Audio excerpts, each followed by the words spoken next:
I decided to take a break after my breakup. A friend suggested the Appalachian Mountains for some peace and quiet. I thought it would be a good way to escape for a while. I packed my gear and drove to a rustic cabin nestled among the trees. It was so quiet, just the sounds of wildlife. I felt a sense of peace as soon as I arrived. The first day was great.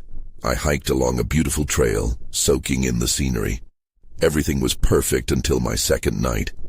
I woke up suddenly to a rhythmic knocking on the cabin walls. It felt unsettling, but I thought maybe it was just the wind or the cabin settling. But then I heard it again. Thump, thump. It felt like someone was trying to get in. My heart raced. I tried to tell myself it was nothing. But the cabin felt too quiet and too isolated. I wanted to shake off the fear, but I couldn't help feeling like I was being watched. I thought I was just being paranoid. The next day I hiked deeper into the woods. The air felt thick, like something was waiting for me. I stumbled upon an old, neglected cabin. Its door was ajar. I stepped inside and felt a chill run through me. Dust was everywhere, and I could smell something faint like old smoke. I felt uneasy. Had someone lived here? Were they still nearby? Later that week, I returned to my cabin. As I walked, I saw movement in the trees. It was a figure, just a flash in my peripheral vision. I turned my head quickly, but nothing was there. I almost convinced myself I imagined it, but my heart sank. I felt deeply that something was hiding just out of sight. Then, on another night, I swore I heard whispers. They drifted through the trees, fading in and out. I stood still, trying to listen more closely. They always seemed just beyond my reach. I couldn't shake the feeling that I wasn't alone. Each night, I heard that same thumping noise. It felt like something wanted to make itself known. One evening I stood on the porch, staring into the shadows. Suddenly I saw a figure standing among the trees. I blinked, and it vanished. A knot formed in my stomach. I wanted to rationalize it, thinking it was just the light playing tricks. Then I heard it. My name whispered softly. I stepped forward. "Hello?" I called out, but no one replied. The woods fell silent, like they were holding their breath. I turned quickly. My heart pounded. I felt sure something was watching me. I knew then. I didn't want to spend another night there. My thoughts raced as I packed my things. I couldn't figure out what was happening, but I knew I was not safe. I fled the cabin, leaving behind the mountains and the mystery. I still can't explain what happened. Those days have haunted me ever since. When I got back to my car, I felt a rush of relief wash over me. I drove away from the cabin, not looking back. The twisted trees and darkened paths disappeared in my rearview mirror. I just needed to get home. Yet, the drive down the winding roads felt endless, my thoughts racing with what I'd experienced. I usually loved being alone in nature, but the mountains felt different now. My phone buzzed, breaking the silence. It was a message from my friend checking in. I responded quickly, telling her I was on my way back and that I needed to talk. I knew she would want to know what happened, but I wasn't ready to say it all just yet. As I reached the main road, the sun began to dip below the horizon. Darkness crept in faster than I expected. I turned on the radio to distract myself. It felt good to have company, even if it was just a voice on the airwaves. The music helped, but every now and then the memories of that last night in the woods flickered in my mind. Then I noticed something strange. As I drove, the same figure from the forest appeared in the headlights, just for a second. My breath hitched, and I slammed on the brakes. Sweat trickled down my back as I scanned the area. Nothing was there. Just trees, shadows, and the fading light. I rubbed my eyes, convincing myself it was fatigue messing with me. I took a deep breath and pressed on. Finally, I reached the small town where I'd parked my car. I went to a diner to get some coffee and collect my thoughts. The waitress eyed me curiously as I sat in a booth near the window. I could see the mountains looming in the background, dark and foreboding. I felt a chill as I sipped my drink. While I waited, I couldn't shake the feeling that someone was watching me again. I looked around the diner, searching for eyes on me, but found only regular patrons engrossed in their own conversations. Still, something gnawed at me. I decided to text my friend, letting her know I was safe but still feeling rattled. Then my phone buzzed with a notification.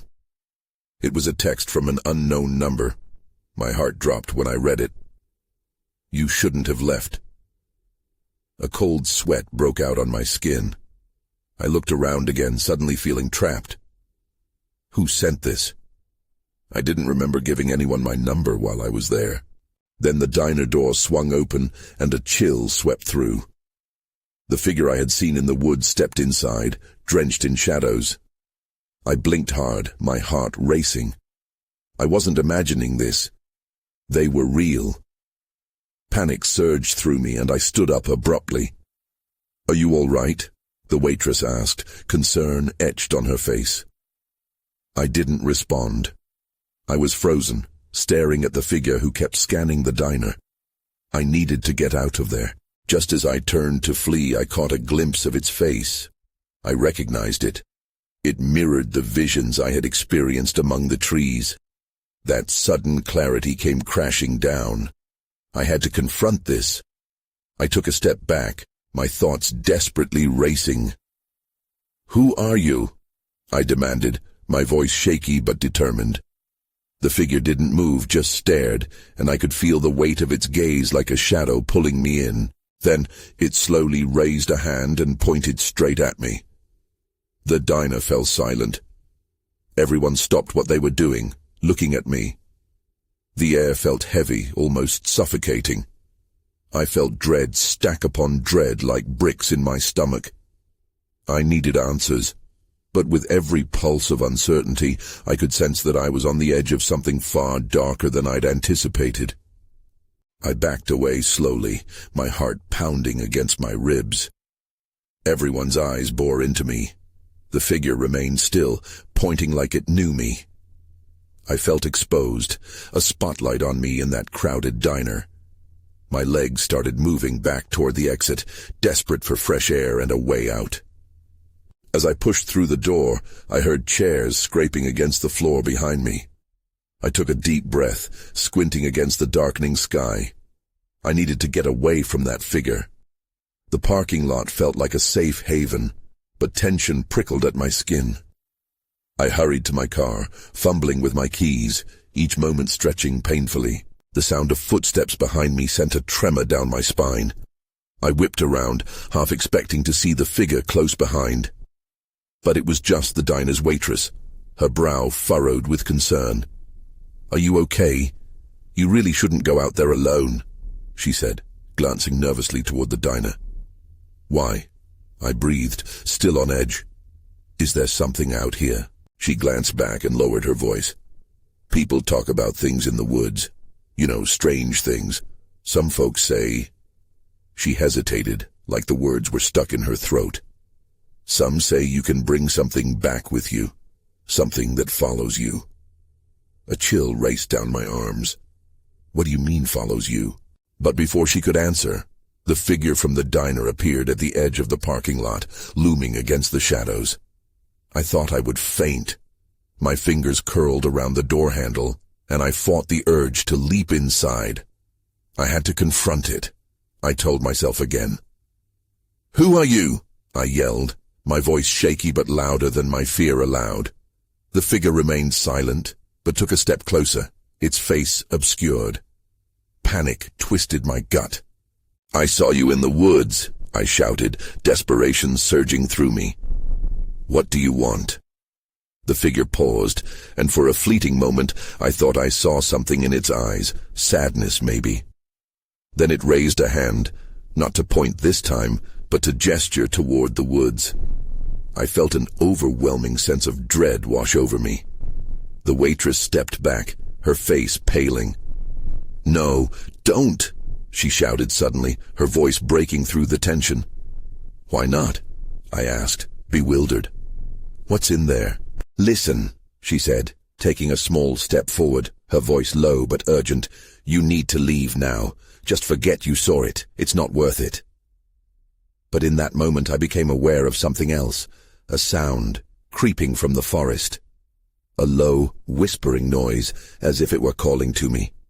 I turned my head, heart racing as I caught a glimpse of movement among the trees. I couldn't make out what it was, but it looked like... "Get in your car," the waitress shouted, panic evident in her voice. I rushed to my car and jumped inside, locking the doors. I glanced at the figure one last time before I drove off, and in that moment it felt like reality slipped further away. I hit the gas, desperate to put distance between myself and whatever dark force was closing in. The road ahead was a blur, my thoughts spiraling. I hadn't just escaped, I had stumbled into something much deeper than I understood. Someone was watching me. No, something. But as I drove away from the diner, I realized I wasn't just running from what had happened. I was running toward something I couldn't yet see, and it wouldn't let me go that easily. The sun was gone by the time I pulled onto the main road, its light replaced by an oppressive darkness. I couldn't shake the feeling that the woods were alive with something I couldn't comprehend. My hands gripped the steering wheel tightly, knuckles white. I needed to clear my head. I turned onto a long, gravel road leading back to my cabin. I thought a familiar space would soothe my mind, but the unease lodged in my chest like a stone. My phone buzzed in the cup holder and I glanced down. A text from my brother flashed across the screen. "Hey, everything okay? You sound off." I hesitated. Could I even explain? I typed a quick response. "Yeah, just a weird night." But before I could hit send, a shadow darted across the road in front of my car. I slammed on the brakes, heart racing, barely stopping in time, my breath caught in my throat. I leaned forward, squinting into the dark. Nothing, just the trees, standing silent and still. My mind was racing, conjuring images of the figure and the waitress's warning. I checked the rearview mirror, half expecting to see something. But there was only my reflection, pale and shaken. Just when I thought I might drive on, I noticed movement again, deeper in the woods. My heart sank. Something was there. I should have driven away, but something urged me to stay. My body fought against my instincts, and I reached for my phone again. I wanted to record this, to have proof of whatever was happening. I opened my camera and pointed it toward the woods. As I zoomed in, I caught a glimpse of a figure that seemed too tall, too thin. My finger trembled as I pressed record. It stood at the edge of the clearing without a face, but somehow I felt it staring at me. Then everything went wrong. The screen flickered. My phone died suddenly, plunging me into a heavier darkness. I cursed under my breath and fumbled with the charger, my heart pounding in sync with each failed attempt. And that's when I heard it. A voice, low and echoing, almost melodic. It was a language I couldn't understand, but its tone pierced through the silence, pulling at something primitive within me. I felt my body's instinct to flee clash with an overwhelming curiosity. Before I could react, a blinding light flooded the trees. I squinted against the brightness. It came from the woods. My pulse raced as I struggled to comprehend the scene unfolding before me. Everything around me dulled as if the world had turned its focus on that light. I could hear the whispers getting louder, swirling in a rhythm that made my skin crawl. Panic surged, and I hit the gas, spinning the wheel and sending gravel flying behind me. As I sped away, I couldn't shake the feeling that whatever I had stumbled upon was now following me, lingering just beyond the edge of sight. Back on the main road, I drove faster than I ever had, but the whispers clung to me. My stomach twisted as the darkness closed in again, and I shoved my foot down harder, desperate to escape. I glanced in the rear view. Nothing but the empty road behind me, but I could still feel it lurking just out of view. I turned a corner and my headlights caught someone, on the side of the road. A woman stood there, her hair wild and unkempt, clothes tattered. She raised a hand, her eyes wide with desperation. I didn't know if she was there to help or if she was another piece of the puzzle. The moment felt surreal, crammed with urgency and fear. My mind screamed at me to keep driving, but something held me back. As I approached her, I couldn't decide if she was a savior or a trap. And then I saw it. The figure from the diner was standing right behind her, just out of reach. I froze, my foot hovering over the brake. The woman was staring at me, and I could see the panic in her eyes. She looked as if she had run for miles, her clothes tattered and mud-stained. But the thing behind her held my gaze, a tall, thin figure shifting in the shadows. A sense of familiarity washed over me, but I couldn't grasp why. "Help me," the woman shouted, her voice cracking. "Please." I didn't want to. Every instinct screamed to drive away, to escape whatever was brewing in the forest. Yet something in her eyes pulled at me. I eased the car closer, unsure if I should roll down the window or get out. "Get in," I blurted, finally deciding that any help was better than the growing fear that festered behind me. The woman hesitated for just a moment, then ran to my door. She flung it open and jumped into the passenger seat, gasping for breath. "Go! Just go!" she shouted, glancing back at the figure. I slammed the door shut and hit the gas again. Gravel flew beneath us, and I could feel my pulse thumping in my ears. I didn't look back, but I could sense the figure growing closer, an insatiable, dark presence. "Do you know what that thing is?" she asked, her voice shaky. "No," I replied, keeping my eyes on the road as panic rose in my throat. "I just saw it at the diner." She nodded, her expression grim. "The woods are cursed. It's not just a legend around here." Her words sent a shiver down my spine. "What do you mean?" I asked, trying to keep my tone steady. "There are things out here, things that feed on fear. They take different forms. Sometimes they lure you in, sometimes they drive you mad." She paused, looking down at her hands as if searching for strength. The ones that survive, you never forget them. The heaviness in the car seemed to thicken as her words sunk in. I glanced in the rearview mirror. The woods were slick with darkness, but I could still feel its presence, pushing against my thoughts, wrapping around my mind like tendrils. "If we get out of this," I said, voice tight, "where can I take you?" "I don't know," she whispered, glancing back again. "Just keep going. Don't stop until we're far away." I accelerated, wishing I could escape the woods altogether. The trees lined the road in tight formation, like sentinels watching our every move. The whispers returned, echoing in my mind, threatening something I couldn't name. Then, incidentally, I noticed an old sign perched at the edge of the road. "Welcome to Lost Hollow." That's when I saw it. A flash of light caught my eye. A bright, unnatural luminescence spilling from the woods again, cutting through the shadows like a beacon. I could hardly process what I was seeing. It was wrong, beyond understanding. "What is that?" I muttered, instinct kicking in to turn away, to drive faster. The woman's eyes widened, a mix of fear and recognition crossing her face. "It's not safe. You can't go near it." Before I could answer, the car's engine sputtered. I felt a sickening lurch as the lights dimmed, and suddenly I was drifting along the road, the grip of power slipping from my hands. As the car came to a gradual halt, all I could do was stare ahead at the glowing light, hovering, swirling, beckoning. I could see shadows dancing around it, writhing with dark intentions. Then the woman whispered, "They're here." The air grew thick with silence.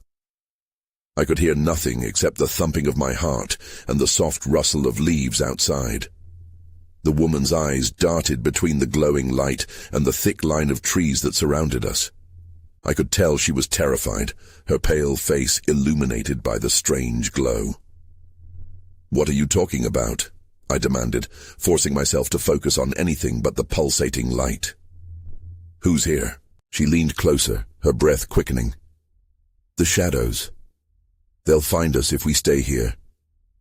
Before I could process her words, a rustling sound came from just outside the car.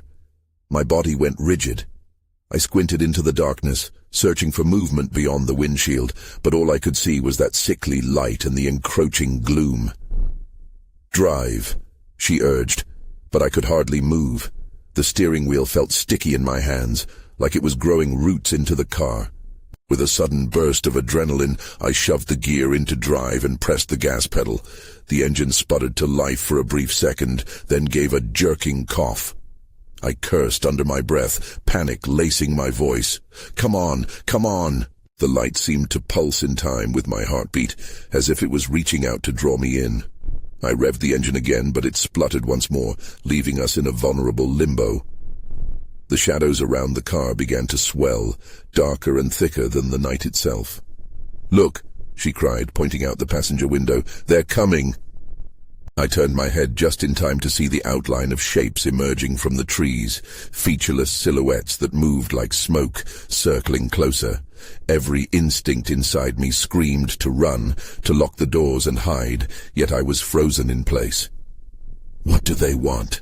I shouted, desperation creeping into my voice. She didn't answer. Instead, she was staring past me, wide-eyed. "We have to go. We have to leave now." I slammed my foot down, ignoring the protests of the engine, willing it to respond. Finally, with a fierce roar, it burst to life. The tires squealed as I jerked the wheel to steer us down the road. "Keep driving, don't stop," she yelled. We tore away from the spot, leaving the light and the shadows behind us as the trees blurred past. But just when I thought we might make it, a loud bang rang through the car, causing me to swerve.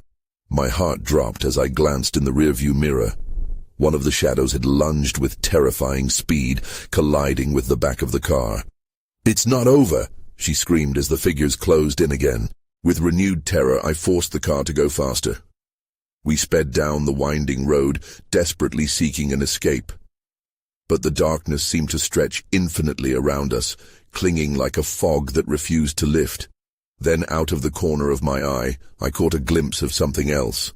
A cabin emerging from the trees, barely illuminated by the stars. "What is that?" I wondered aloud, but there was no time. The shadows were upon us, and a sickly cold chill seeped into the car, intertwining with my fear. I made a hard decision as I pulled toward the cabin, hoping it might offer some kind of refuge. It was our only option now. As we approached, my mind raced with questions. What was inside? Would it be enough to keep the darkness at bay? I couldn't shake off the feeling that whatever awaited us was far worse than the shadows chasing us. The cabin stood eerily still, its weathered wood and broken shutters giving it an air of despair. But we didn't have time to think about that. I slammed the car door and sprinted toward the entrance, the woman right behind me, her breath hitching from fear. I reached for the doorknob, but it was stuck. My fingers fumbled with the rusted handle, panic clawing at my chest as the shadows grew closer. They weren't just formless shapes anymore. I could see twisted limbs reaching out, moving toward us with unnatural speed. "Open, damn it!" I shouted, slamming my shoulder against the door. It jolted, and with a strangled creak, it swung ajar. The darkness inside was thick, but at least it was better than what loomed outside. We stumbled in, slamming the door behind us. I leaned against it, trying to catch my breath. The air felt different here, heavy, almost like a thick mist clinging to my skin. The cabin was dark, save for slivers of moonlight filtering through dust-covered windows. Old furniture was scattered about, and the smell of mold lingered heavily. "Do you have a flashlight or something?" I asked, my voice barely above a whisper. She nodded, hastily digging through her bag. "Here," she said, and a beam of light cut through the darkness, revealing more of the room. The walls were lined with yellowing newspaper clippings, headlines about strange happenings in the mountains. My heart raced as I read snippets. Disappearance, unexplained phenomena, warnings. The woman's expression turned grave. "This place is not just any cabin. People used to come here to escape, but they went missing." I could feel the dread creeping back, the shadows outside now pressing against the windows, clawing at the frame. "Why didn't you tell me sooner?" Her eyes flickered toward the door. I didn't know until I saw the articles. We shared a glance, and I could feel the weight of the situation settle upon us. Suddenly, the room shuddered. The door rattled as if something was trying to get in. The shadows pressed closer, their whispers turning into maddening howls that echoed around us. "What do we do?" I asked, desperation twisting in my gut. She pointed to a trapdoor in the corner of the room, half hidden beneath a tattered rug. "We have to go down. It could lead us to safety." Without waiting for a response, she rushed to lift the heavy wooden door. I hesitated, hearing the clamoring grow louder, sensing the panic rise in the air. Then everything went dark. The cabin seemed to lose all light, swallowed whole. I took a step back, a chill running down my spine. "Now!" she shouted. I raced toward her, and together we descended into the suffocating darkness below, the trapdoor slamming shut behind us. As we landed, the musty smell hit us. My heart was pounding in rhythm with the roar of a distant storm, echoing through the hollow space. But then, a flash of panic seized me. What if we had just trapped ourselves even deeper in an unknown terror? We landed in a small, damp basement, the air thick with mildew. The flashlight beam flickered as I adjusted it, revealing shelves filled with dusty jars and old tools. The smell was overwhelming, like something rotten that had long since gone bad. "Is this safe?" I whispered, my voice trembling. I strained my ears, listening intently. The howling from above had faded but not vanished completely. A low, echoing sound replaced it, like a deep growl vibrating through the wooden beams. "We have to find another way out," she said, her eyes darting around the space. "There's got to be something here." I turned the flashlight toward a small window, grimy with age. I pressed my face against the glass, squinting into the darkness outside. "It's too small," I sighed. "We'd never fit." "We can't stay here." Her voice was urgent, spurring me into action. Together we began to sift through old boxes and loose items, searching for anything we could use to escape. There were broken furniture pieces, rusted tools, and stacks of yellowed papers, but nothing seemed promising.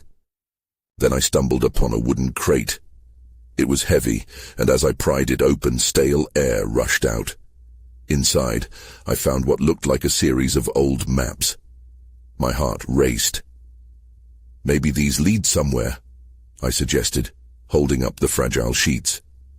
She took a closer look, her eyes widening. "These are maps of the area. There's a symbol here." She pointed. "This one looks like a pathway that leads away from the cabin." Before I could respond, a loud bang echoed from above, shaking the floor beneath us. We froze, glancing at each other in terror. The shadows felt alive, crawling closer with every heartbeat. "What was that?" I whispered, hardly able to breathe. "I don't know, but whatever it is, it's not gone," she replied, her brow furrowed with worry. Another thud, louder this time. It was followed by a low growl, one that sent chills racing up my spine. I felt like we were being hunted. Each sound reverberated through the small space like a predator closing in. "Let's move," I urged, stuffing the maps into my pocket as we hurried deeper into the basement. We needed a plan. Somehow we had to find a way to survive. In the far corner behind a pile of wood, something glinted. I approached cautiously, shining the flashlight toward the object. My breath caught in my throat when I realized it was a rusty key. It looked ancient, covered in grime, but unmistakably a key nonetheless. "That could open something," I said, grasping it tightly. "If we can find a door." Just then, a slamming noise erupted above us, and the floor creaked ominously under the weight of whatever was being drawn closer. The shadows seemed to pulse, almost alive, and I felt the dread wash over me. "Look!" she exclaimed, gesturing to another door at the back of the room, half hidden by a tattered curtain. "Let's try that." We raced toward it, the key clutched tightly in my hand. There was no time to think. Whatever hunted us was almost here, and as I inserted the key into the lock, I could feel the beat of my heart thunder in my ears. In that moment, the door creaked open, revealing a dark passage that seemed to extend into eternity. And just as I stepped through, I glanced back one last time, a sinking feeling of foreboding settling in. That's when I heard it. Whispers in the dark, just behind me. The moment I stepped through the door, I felt an icy chill wrap around me. The passage was narrow and seemed to stretch indefinitely, swallowed by shadows that danced as the flashlight beam flickered. I hesitated, glancing back at her, the panic evident on her face. "Do you hear that?" she whispered, her voice barely a sound above the pounding in my chest. I nodded, straining to listen. The whispers grew louder, more distinct, echoing off the stone walls. They were indecipherable, frantic, and filled with emotion. I looked back toward the door we had just escaped. The threshold felt like a lifeline, but I knew we couldn't return. "Keep moving," I urged, and we continued down the passage, the flashlight casting eerie shapes on the walls. The sound of our footsteps echoed in the confined space, but the whispers stayed constant, chasing us further into the darkness. After what felt like an eternity, we came to a fork in the passage. To the left, the darkness seemed thicker, smothering the light as if it didn't want to let any escape. To the right, a faint glow flickered. I couldn't explain it, but something about the flickering light called to me. "We should go right," I said, hoping my voice didn't betray my doubt. She agreed, and we took the path, the whispers fading slightly but still lingering. The soft glow guided our way, revealing rough stone walls covered in strange symbols that twisted and turned like they were alive. "These marks, they look ancient," she said, tracing her fingers over the etchings. I noticed her brows furrow. "Do you think they mean something?" "I don't know," I admitted, eyes darting around. "But I have a bad feeling about this." Before I could process more, the light brightened abruptly, revealing a small room at the end of the passage. The walls were lined with more symbols, and in the center stood what looked like a stone altar, covered in dust and age. "What is this place?" she asked, her eyes wide with a mix of fear and wonder. "I wish I knew," I replied cautiously. As we stepped closer, I felt a strange pull, as if the room itself was alive. I got that feeling again, the one that told me we had stumbled into something that was never meant to be disturbed. Suddenly a loud crash echoed from the darkness behind us. The whispering had turned into angry shouts, the air electric with tension. A shadow flickered in our peripheral vision, and I felt my heart drop.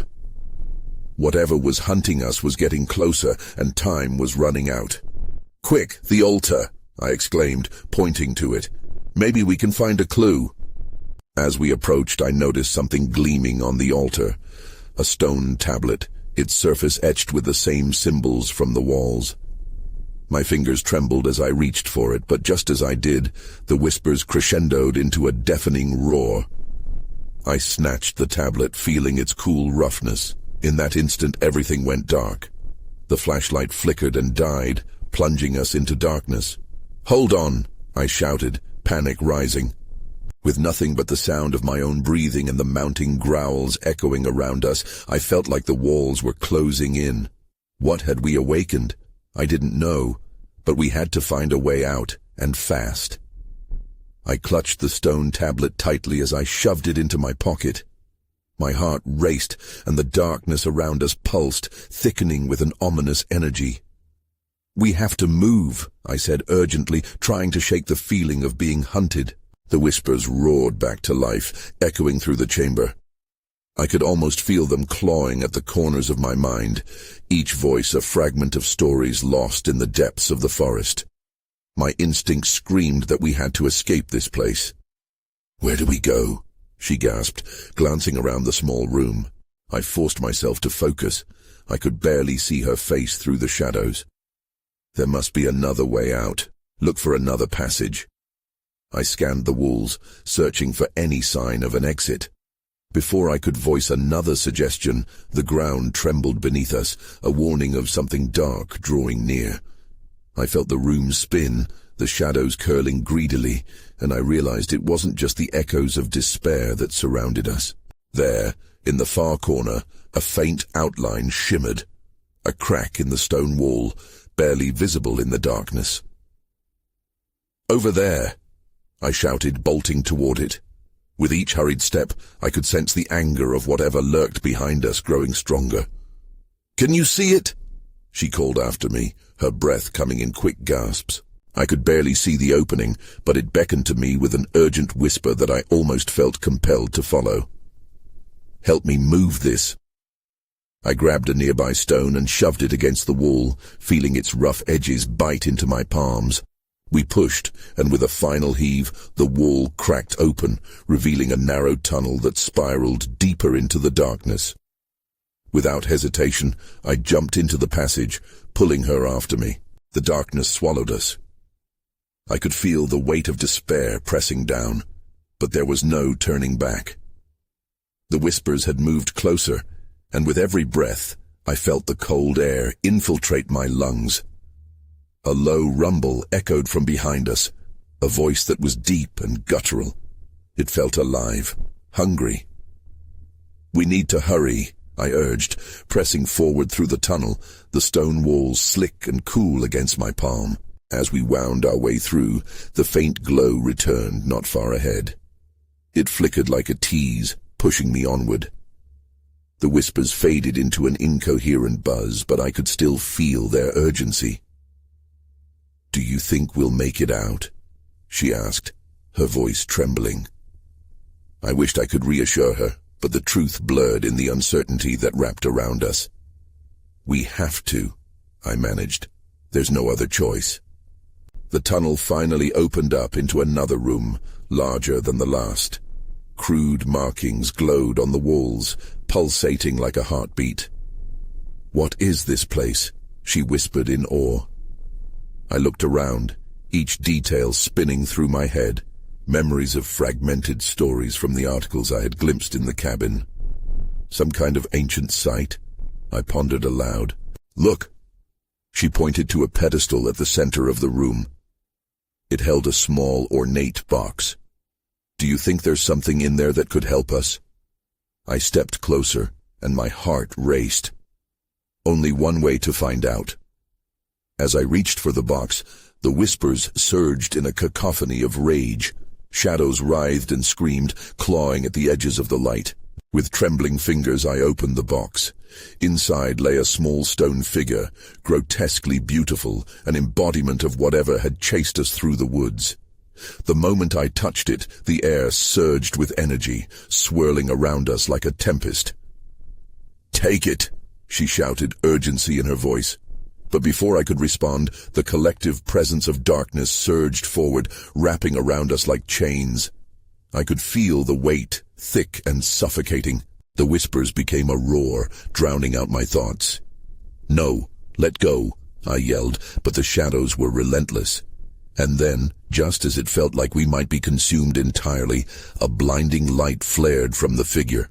It pulsed, pushing against the encroaching darkness, illuminating the room with a fierce brilliance. That's when I felt it, a shift.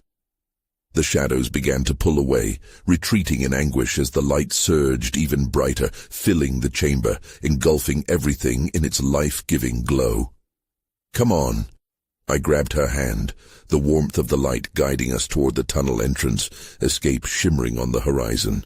But as we approached, I felt a strange hesitation, a pull back toward the dark. There was something familiar about it, an unshakable bond urging me to stay. "Stay with me," she cried, pulling me toward the light just as the whispers erupted into anguished cries, merging into a collective sorrow. In that last moment, the choice was before me, a final step toward the light, or to succumb to the darkness that beckoned with sweet promises of understanding. I plunged inside, the radiant energy engulfing me. We were lifted, whisked away from the shadows, and the world collapsed into a blinding white. But as the light faded, leaving only a gentle glow in its wake, I found myself gasping for breath, the wilderness once again sprawling before me. We were alone in a small clearing, sunlight piercing through the trees, and the whispers were gone. But there was a lingering itch in the back of my mind, a sense that the shadows hadn't truly disappeared. They were watching, waiting beneath the surface, bated breath inviting me to come closer once again. I turned to look at her, both of us breathless and dazed, but beneath the weight of our relief lingered the uneasy truth. Something had changed. Did we escape?" she asked, her voice trembling on the edge of disbelief. "I don't know," I replied, feeling trepidation creep back in. "But we need to keep moving, just in case." And as we walked through the woods that day, a strange silence enveloped us, one I feared might shatter at any moment. I knew I would always carry the memory, etched in shadow and light, a reminder that some darkness can never truly be left behind.